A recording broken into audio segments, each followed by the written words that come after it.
The V in viral stands for visual shock.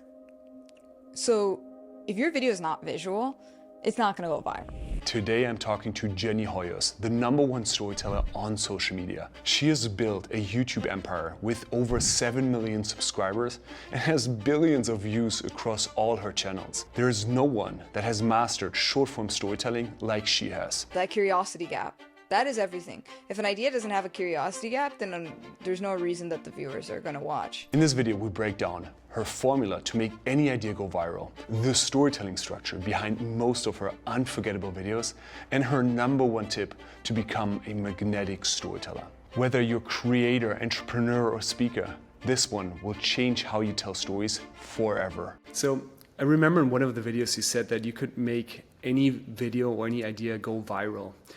What makes a good story for you?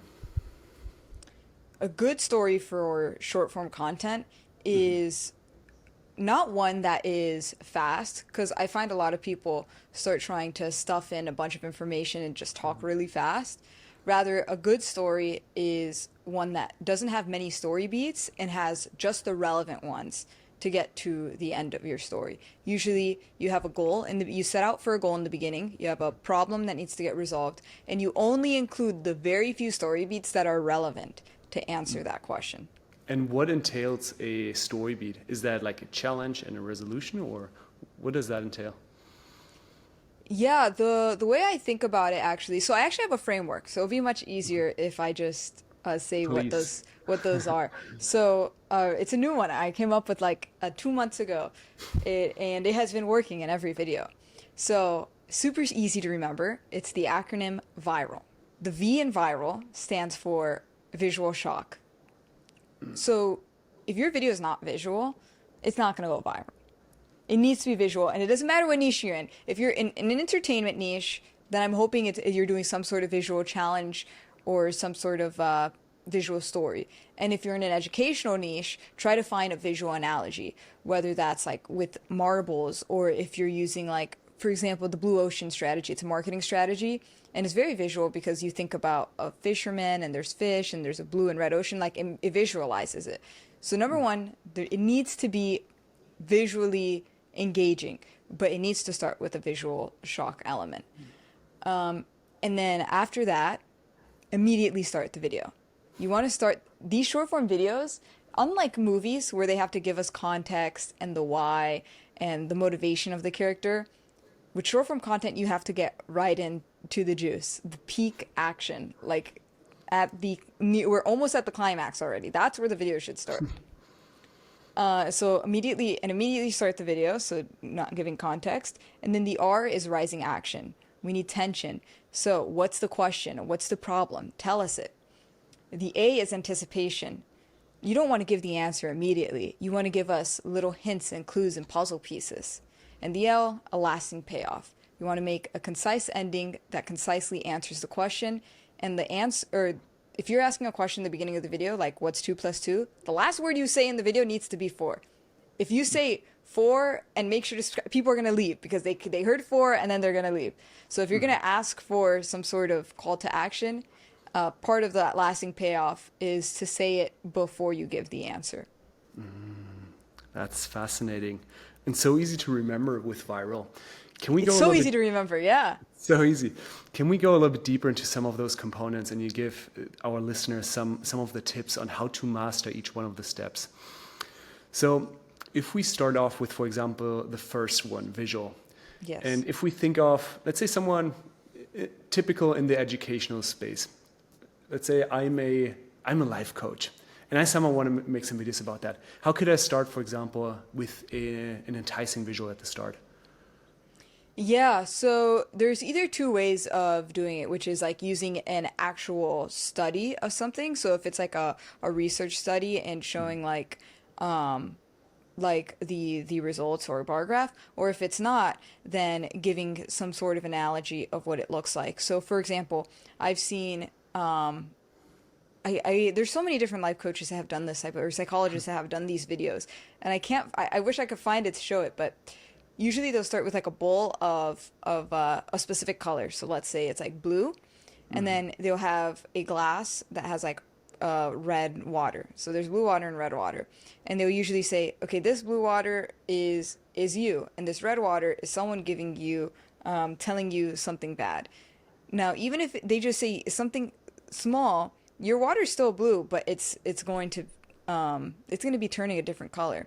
And no matter if you add more blue water to it, it's going to take a lot more blue water to turn it from purple back to its original blue.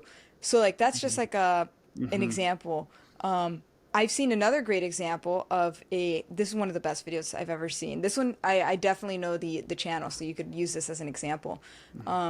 Gohar Khan is the name of the channel. He has a video where he has a jar, and he says, so if we were to pour sand, rocks, and golf balls into this jar, in what order should we pour it in so we can fill it completely up? And then the video is him saying, well, let's start with the sand and putting the rocks. Oh, wait, there's no space for the golf balls. Okay, let's do the rocks, then the sand, then the golf ball. There's still no space. But if you put the golf balls first, then the rocks, then the sand, then there is space. And that's because the way you should be allocating your time is by doing the bigger tasks, because that's how you should start your day. You should start it with that foundation, and then the little tasks will have space to be filled up at the end. That was such a great video analogy. So just try to always think of visual analogies. Got it. This is fascinating. Yeah, instead of just using the analogy word for word, you paint the scene by playing it out real life. Yes. And so the second one was immediate action. I think that's clear. Just boom, you start with the momentum. Can you share a little bit more about the third one of how can you get, that was rising, what was the third one? Yeah, like rising action. Rising action. We need to know what we're watching for.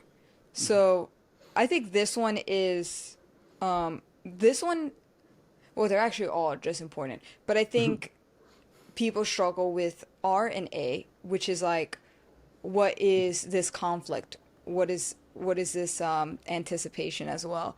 So I think we can combine those. The way I think about it is so we have that visual analogy. We're immediately starting, but why are we watching until the end? That's why I think about rising action. Like why are we, okay, not only is what are we watching till the end for, but why should we care? Because the question, you in theory could do something like, how do I make my coffee? Okay, but there's nothing like making me intrigued about that. Yeah, that's a question that you're going to give me the answer to, but make us care. So is it because this is how I make the coffee that keeps me awake for more than 24 hours? What? That's insane. Okay, I need to know how you make that coffee. So you increase the stakes. What are your other preferred ways of how do you make your audience care? That's, I guess, one thing is time pressure. What are some other ways where you feel like this really goes well with any audience? Definitely, I would say speaking to them. Something I didn't mention in this whole framework, because it all comes, first comes the idea before we even get to this framework, of course. But making them care kind of does come back to the idea and making sure that it revolves around them. So whatever, like if you're doing something in a video, you're doing that to test it for the audience. Or at the end of it, they're going to get some sort of value. So you'll make them care by tapping into what they care about. Think about what makes them scared. What is going to excite them? What are their dreams? What are their nightmares? Got it. Yeah. So the video should address something specifically that they think, I need to have this solved, or this is what I'm always feared about. 100%. And something I want to add to that is it's the wording, like the certain way you word things or the order of the way you say things makes a huge difference, because you could say two of the same sentences and they end up having two different meanings just because of the way that you rearranged it. For that reason, that's why you always want to start your video by starting with you and then going to me. So like if recently I saw a video where someone said that they were training to run like a marathon, right? Instead of starting the video by saying, I'm training to run a marathon, you want to start by saying, here's how you should train for your next marathon, because this is what I'm doing. like just by like rearranging the way you said it, and saying it exactly like that isn't the most optimized way, but the point is we always start with them and then talk about you. That is so fascinating because a lot of creators out there, they just talk from their own experience without including their audience necessarily. Oh no, the best creators always talk about their audience first. Even someone like Dan Martell has such a great formula and all, even in his long form videos, where, for example, if he has a listicle videos of like 5 tips, he always says the tip first and tells them how to apply it. So it's usually like a 3-step thing where he's like, the tip, how you apply it, and then his background and his story with that specific experience. So he's starting with them. Got it. Okay, fascinating. And so raising anticipation is making them care. Anything else that you feel this is what someone definitely has to have in their story in order for the story to land really well? Yeah, another thing that is very difficult to do, which I say is like part of the anticipation stage, is making sure the viewer is understanding how close, like where we are in the story, how close we are to finishing. Because if they feel like there's no end in sight, then they're just gonna leave, because they're just gonna get bored. So we want it to feel like we are constantly progressing. Progression is super important. So making sure that you are using language that makes it feel like we're progressing, like first, second, or even including mechanisms. Like what I like to do is I like to include, like, if the video is me doing something in a certain amount of time, I'll have the timer on screen. If I'm doing a recipe, for example, I'll have the ingredients on the top of the screen, and then I'll check mark as I'm going through the ingredients so they understand how close we are to the video being completed. Got it. That's a good trick one. I'll try this one. If you think you've by now probably analyzed millions of videos, if you think, are there maybe like 3 mistakes that you see are the most common one that is stopping people from going viral? Where you feel like if they just fix this one thing, then it would make such a big difference. I I definitely think it's selfish content, and it's that people talk about them and not about the value that the person's gonna get. But I think that all stems from not understanding their avatar, or sometimes not even having an avatar. So I think it is really important to know who you are creating content for, and ensuring that it is a market that has high demand and low supply. Because you can be in a market that has high demand, but there's a high supply of content creators creating that content. So you now can't be like a B like level creator. You need to be A plus plus, the best at that niche. Versus if you're in a niche where the competitors are like creating content at a C level, you being at a B, it means you're already the best than everyone there. So I would say knowing your avatar, but also ensuring that you pick an avatar or a niche, or those things are similar. If you pick an avatar, then it typically falls under a niche. I think it's super important. I think that's I've seen creators who would try to I've seen creators who've tried to be entertainment creators, and they wouldn't get views because they're competing against Mr. Beast, and then they niche down. Actually, I literally have a friend that I've helped. His name is Josh Kruger. He was doing like okay, like in this in the entertainment niche, basically competing against like Eric, Ryan Trahan, Mr. Beast. But then he niched down into scootering content, and now he's the best scootering content creator. Like it's crazy how just switching niches can make someone instantly go viral. That is fascinating. Yeah, that's so good to know.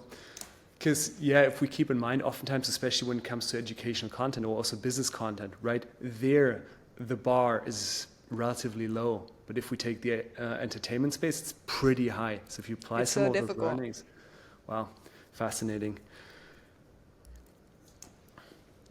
You talked about before.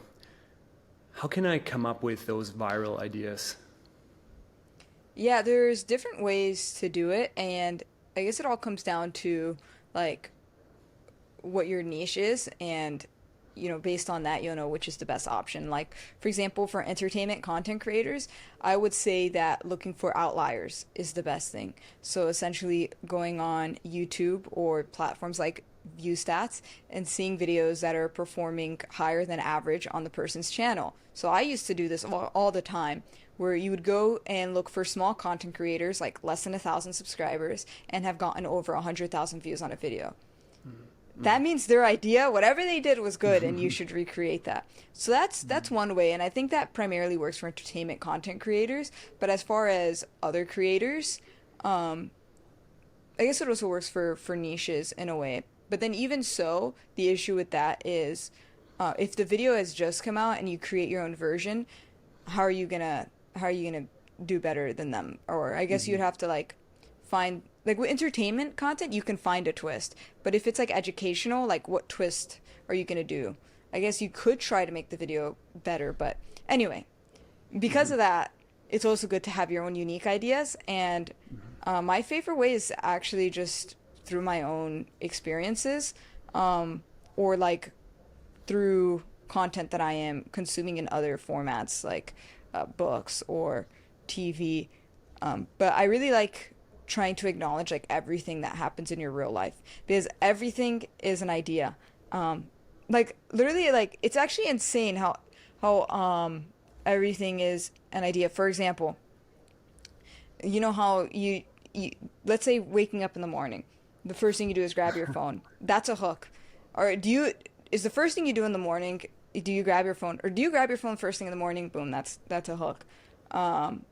Everything's a hook, even putting on your shoes. I saw a relatable video on how like instead of untying your shoes, does anyone else just like slip them on and like actually spend longer trying to put them on with the laces tied than just untying them and tying them back on? Like that's viral.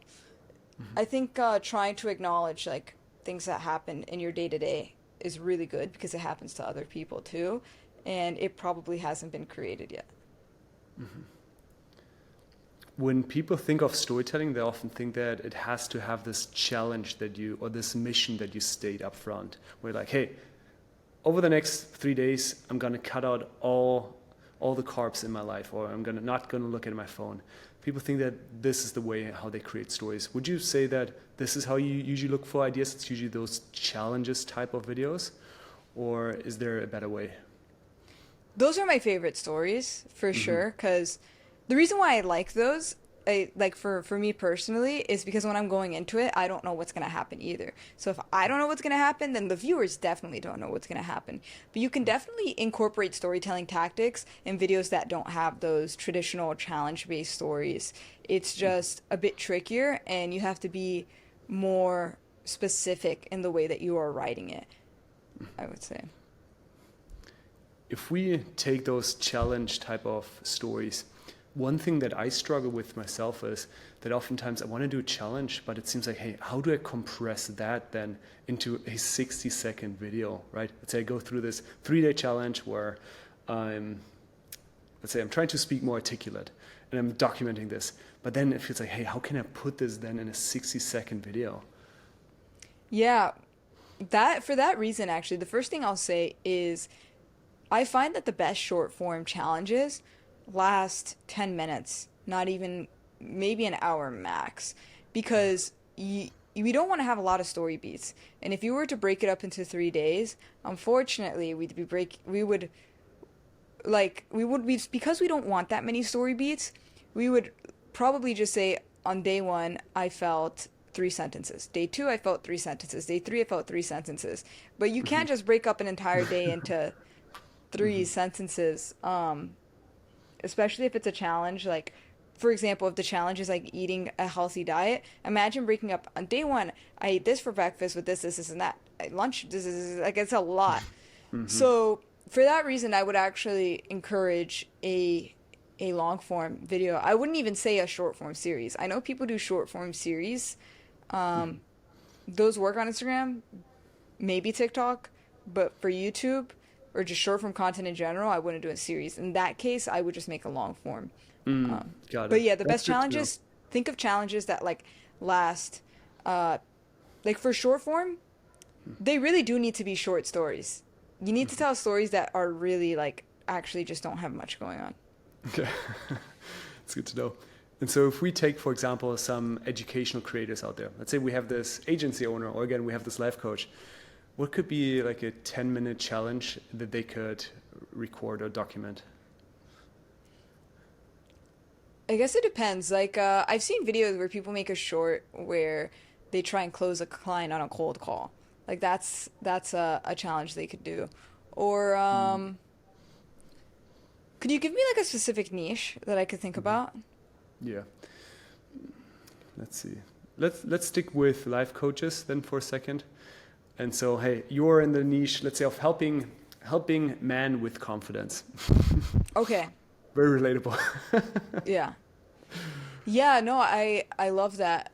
I am almost wondering if there is some sort of exercise that you can do for self-confidence, or maybe if there are certain, I guess like that actually reminds me of a video I just saw of someone like talking about like how you before you do anything that is going to be publicly or you need to be confident, like just to like shake and be crazy. Have you heard about that tip? Yeah. How like you like just want to like shake everything off, like get all the I do energy that all the out. time. Every single time before podcast, before I go on stage, I shake out my body and do a warm-up routine. Okay, there we go. That's like a video or testing out. It could be even actually because it's not an episodic series. It could be a non-episodic series where you're testing out different warm-up routines. So yeah, the video could start like that, trying and then blank celebrities warm-up routine before speaking and then giving it a rating, and then doing different videos where you give it different ratings, and you don't have to say that they're linked, but that's a format. That's a great format. And it's visual because you're shaking it all off. Yeah. But yeah, I would say challenges don't always need to be like what is like typically seen on YouTube, where it's like, how long can I hold my breath or something like that. It doesn't need to always be like that. A challenge is ultimately a problem that you want to resolve. Yeah. And it can be the smallest problem possible as long as it has a visual hook at the start and some progression throughout and a lot of twists in there. And so That they care about, yeah. that they care about. And so what I hear from you is don't try to find the super unique one big challenge, because oftentimes this might be a little bit too much for those shorts, but rather more those short relatable things that people ask themselves, I was actually curious about that. Yeah. Yeah, I mean, shorts are meant to be short. It's like I feel like a good example is I saw a long form video where someone, it was like an hour long, where someone like went through the different fruits and the nutrition value that you get from them and then ranking, like basically they did a tier list of fruits and then they like explained in thorough each fruit for an hour. A short would be literally just doing each individual fruit. Like the video would be showing a tier list with one fruit of each kind on S through F, and then saying, so they already see which fruits are there. What tier would we put an apple? Oh my goodness, this is a viral video. Okay, and then showing the tier list and hooking with what tier would an apple go on? Well, it has a lot of fiber, but it also has a lot of sugar. And then when you look at the amount of fat in relative to this and that, blah blah blah, and then you build it up. So basically, you want to tell the story where it's like it has this, but it's that. It has this, but it has that. And ultimately, for that reason, I give apple A tier, and then that's the end of the video. So that's also like a question. I mean, yeah, it is kind of like it's a challenge. It's like a game. It's fun. That's oh my goodness. I hope someone does that. That's so good. That'll be so fun. Someone after watching this video is going to do that. Yeah. No, that's good. That's so cool. Are there any other ways how I can come up with those viral video ideas? Honestly, I primarily focus on natural experiences and outliers, and I just try to get as many as I can through that. Just writing down everything, to be honest. I mean, of course, the obvious thing I haven't mentioned yet is AI, but I think the way that I think about ideation is there's no specific tool that's going to give you the idea. Even AI is not going to give you the idea. There's a bunch of these different things that can give you tons of ideas. So you can share with AI, have it brainstorm a whole list. But what I recommend is just gathering at least 100 ideas and picking out one of those 100, the one idea that people actually care about that will be able to follow that framework. Jenny, can you walk us through your process of using AI for ideation? Yeah, so for one, I use a custom GPT that I created by essentially putting in like a 50-page SOP, which is a standard operating procedure, which, in other words, for those watching or listening. So whenever I hire someone onto the team, I give them a 50-page PDF. It sounds very long, actually, for them, where they read through my entire process. I basically just like in detail wrote down everything I do from ideation, scripting, filming, editing. Literally, no matter what you're doing, you could be an editor and you're going to learn about my ideation process because you're also going to be in the story and you're going to want to know the context and even the ideator. I hope they understand what the editors are going through so that they know that we don't want to be producing some sort of crazy thing. We don't want to do it in post. We want to have to do it when filming. Anyway, so I have a 50-page thing that explains everything I do and also more about my avatar, my mission, vision, my goal. And so that's in my custom GPT. So my students have access to that as well, which is pretty cool. But from there, because the GPT doesn't actually have my mission vision, because I use the same one that all my students use. So I have the SOP, I have the custom GPT, then I give it my avatar, my mission. I upload 2 PDFs. So I have another PDF, 2 pages, actually very short, just explaining my channel and different and similar channels. And then from there, I just ask it to give me viral ideas. And it'll give me viral ideas, but ideally you're giving it some sort of like topic or some sort of format to start with. So for example, I like to say, give me ideas that start with the hook, is it possible to blank? Or what happens if blank? Because those are the type of videos that I like to do. What happens if? Is it possible if to? Yeah, always questions. I always give it like those questions so it knows to give me an idea that isn't a statement. Because sometimes AI will just tell you like picking an apple out of a tree. And it's like, okay, what does that have to do? Versus it's like, is it possible to grow an apple tree without a seed? Like, oh wait, what? Now it's like interesting. Okay, so it has this surprise component in there. Yeah, that curiosity gap. That is everything. If an idea doesn't have a curiosity gap, then there's no reason that the viewers are going to watch. There's no reason to watch. If you had to give your viewers, your listeners, 1 or 2 tips to become a much more captivating storyteller, what would it be? On specifically video content, Yeah. the way you speak is everything.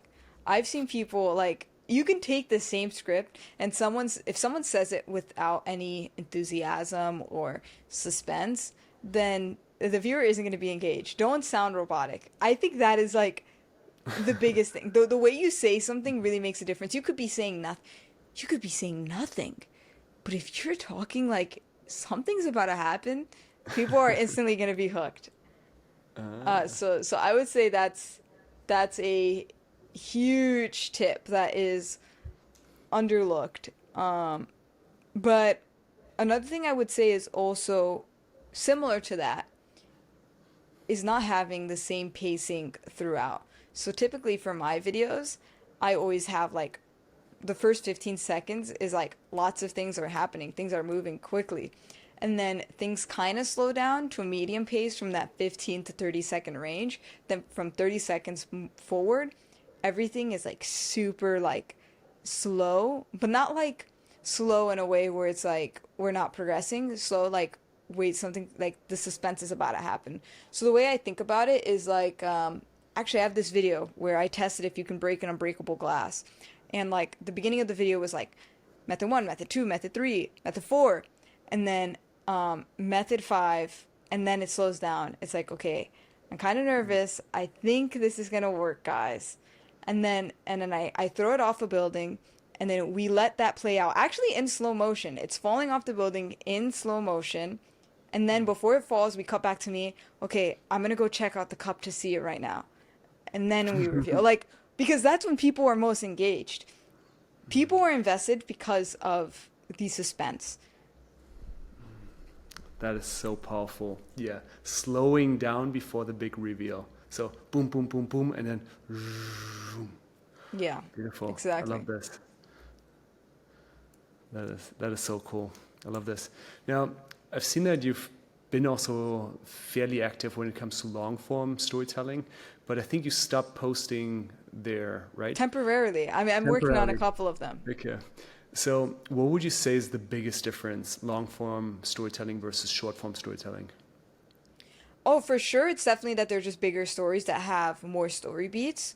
And that is usually because there is more days or there are more elements to it. So, going back to like the fruit example, it's like one fruit versus all the fruits. That's how I think about long form. I think about long form in the way that if you were to clip out a bunch of sections, it could work as a short. I mean, look at like even like, and it's not even just the way I execute it. Mr. Beast does this himself. One of his most popular formats is $1 versus $1 million vacation, or $1 versus $1 million date, $1 versus $1 million job. He has like a bunch of formats where he does that. Hotel, planes, etc. That is a long form where he's testing out all those different things. He could easily make a short, and he has, where he just reviews a $1 hotel, a $10 hotel. And that in itself is an entire short. So I think about a long form, and especially if you're a short form creator moving into long form, think about long form as a bunch of shorts back to back that fall under the same theme. Even if you look at like, I love Dan Martell's videos. His are usually like 10 tips of something. If you were to clip them out, they're all shorts. Think of a bunch of shorts ideas that fall under one umbrella, one theme, and then make that into a long form. I love this. And it like answers one big story. Yeah. And so almost every minute should be a standalone video by itself, that it has its own viral characters as well. Exactly. Yep. Got it. Okay. This is so cool. Do you see any other big differences, long form versus short form? Or do you feel that those are the things that you change the most in order to be successful on long form? I would say that is the main thing. However, of course, long form has a title and thumbnail versus short form. Well, they do, but they don't. So on long form, someone needs to click on your video to watch it. On short form, someone has already ran into your video and you just have to keep them hooked.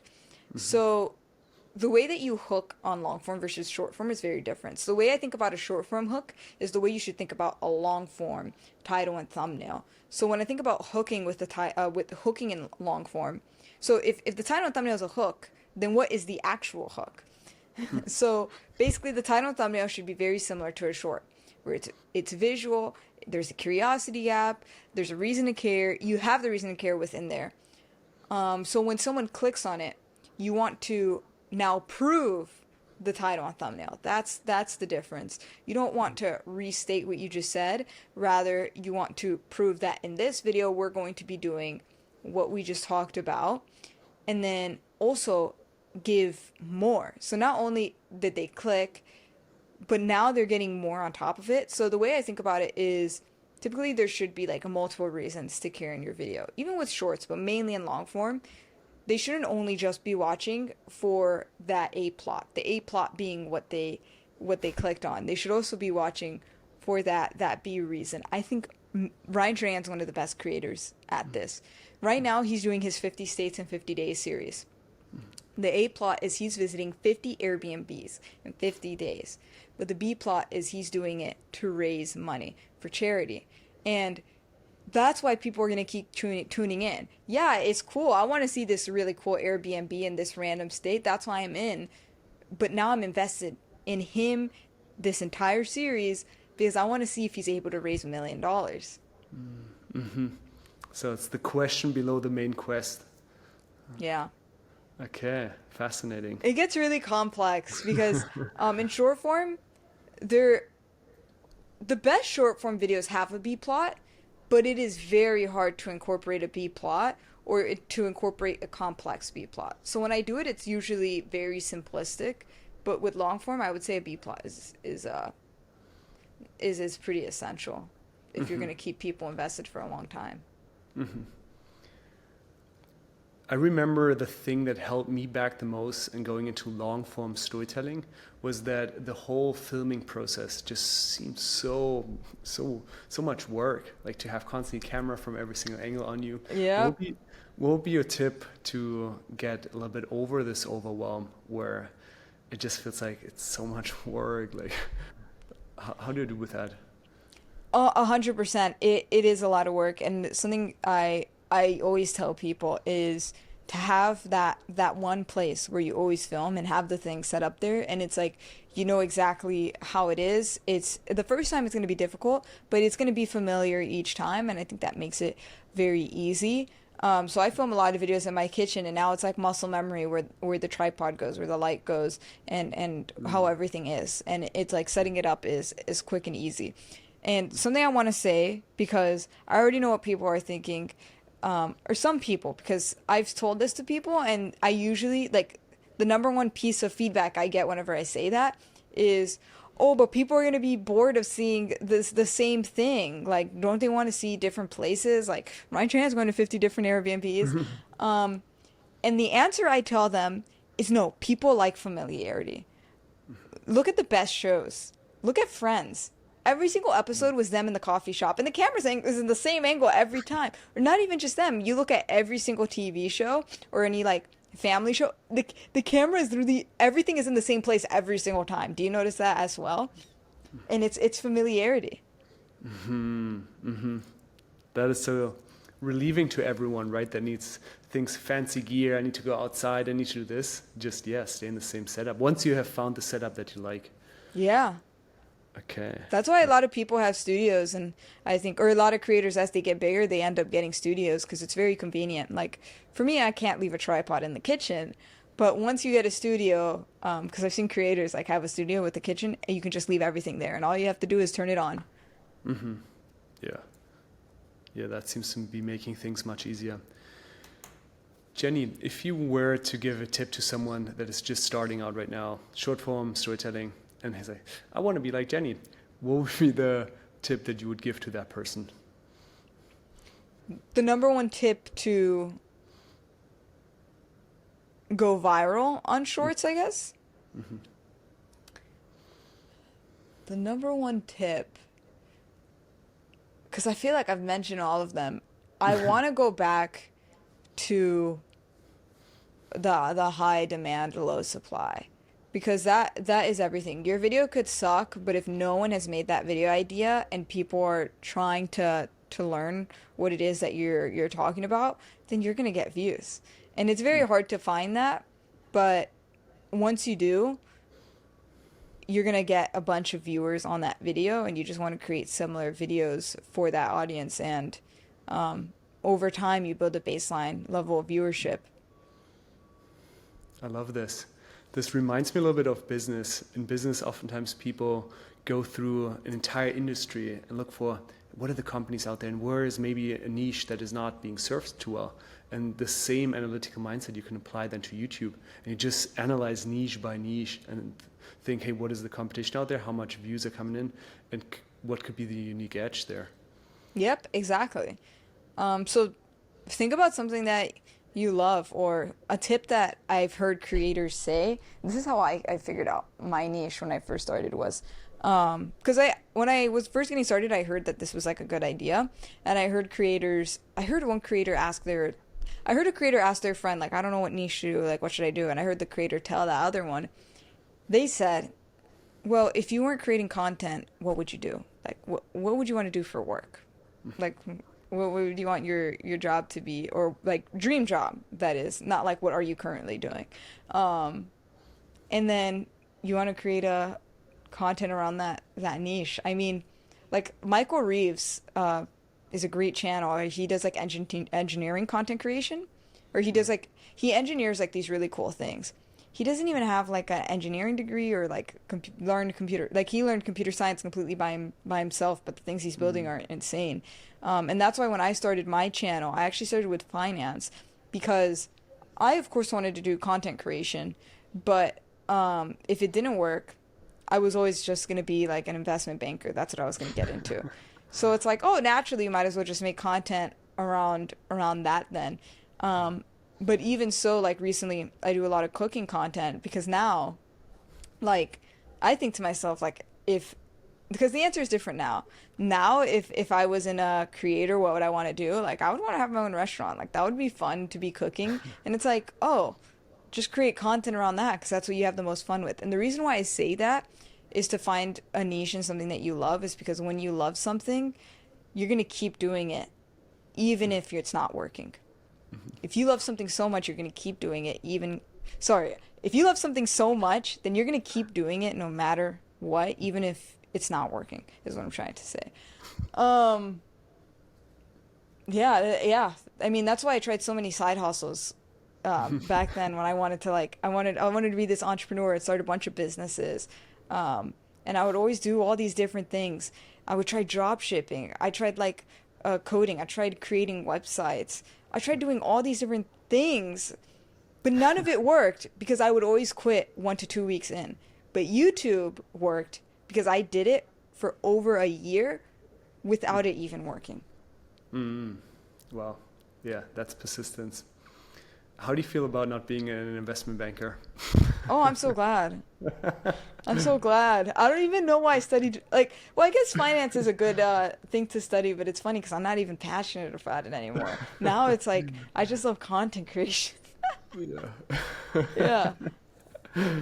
That would be so funny to imagine you right now in some office. Yeah, but banking. I guess it worked out though, because it's very important with this type of career to know how to manage your money and be responsible with your investments. True. And last question, what's next for you? Let's say, where do you want to, what is your big goal in the future? I have a lot of goals. So I want to have my company be worth $100 million. But I also want to do that in a way that I am enjoying, and I'm enjoying the process, having fun, and I'm also happy with the way I did it. Because I can easily sell out and do a bunch of sponsorships that I don't want to do. I mean, I could do, those gambling websites? Oh, those people get paid so much whenever they promote that. I could do that if I wanted to. I'm not going to do that. So I want to get my company worth $100 million, and I want to do it through a way where I am actually helping people. Because at the end of the day, you get paid, any person. The reason that every single person gets paid is because they are providing some sort of value. If you're not providing value, then you are not going to make money unless you're just robbing. It doesn't matter who you are. You get paid because you're providing some sort of value or service. So, and the biggest thing that I'm genuinely passionate about and I'm trying to work into my content is just healthier living in every facet. So healthier, eating healthier or getting active is directly, but also healthier living in the sense of being nice to your community, spending time with your friends and family, being conscious about your money and making sure that you are saving it and not wasting it. So that is something I want to do. I want to encourage kids to have a good, healthy lifestyle. Beautiful. Jenny, just one follow-up question. Why 100 million? Yeah, that's a good question. I guess it's not because I need $100 million. I don't even like, I don't even buy anything. Like, I don't even have the desire to have anything like that.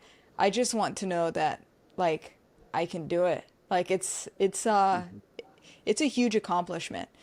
But I know money isn't everything. I just want to know that I'm able to, like, my business skills are able to do something, able to get there.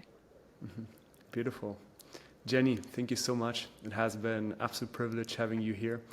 And yeah, super excited to see the progress over the next few months, years.